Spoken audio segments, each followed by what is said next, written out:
Les amis, je sais pas si vous avez vu, mais il y a le gouvernement qui veut encore décaler l'âge légal de départ à la retraite. Il y a le Conseil d'orientation des retraites qui sort son rapport le 12 juin prochain. Il y a déjà quelques éléments qui ont fuité dans les médias, notamment cette recommandation principale du corps de décaler à nouveau l'âge légal de départ à la retraite à plus de 64 ans d'ici 2030. Vous vous souvenez, en 2023, il y a eu un coup de force antidémocratique de la part du gouvernement qui a fait passer une réforme par 49.3 pour faire passer l'âge légal de départ à la retraite de 62 à 64 ans, malgré le fait que la majorité des Français refusaient cette réforme, malgré les grèves, les manifestations, etc.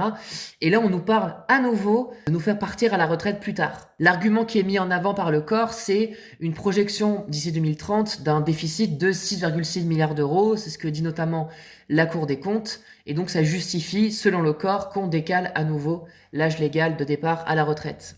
Ce qui est assez scandaleux dans cette histoire, c'est qu'on sait aujourd'hui qu'il y a d'autres pistes de financement pour faire entrer de l'argent dans les caisses des retraites, dans les caisses de la Sécu.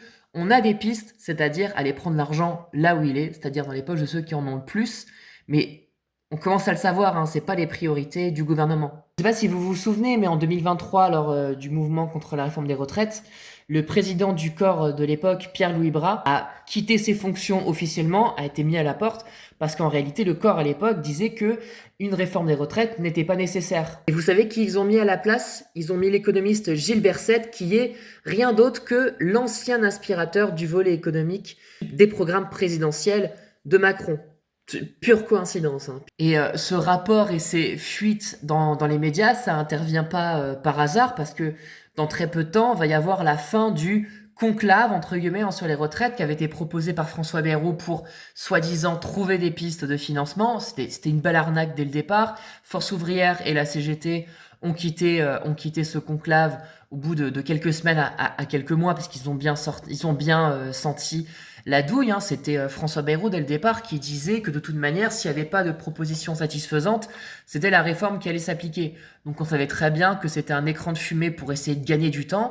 Et à ce moment-là où le conclave va peut-être se terminer, on a cette nouvelle proposition d'à nouveau décaler l'âge légal de départ à la retraite. Et c'est assez amusant parce qu'il y a quelques jours, il y a le Huffington Post qui a sorti un sondage disant que François Bayrou est le Premier ministre le plus impopulaire de l'histoire de leur baromètre, avec seulement 13% d'opinion favorable. Et avec cette nouvelle attaque antisociale qu'il est en train de nous mettre, je suis désolé pour lui, hein, mais ça va pas s'arranger.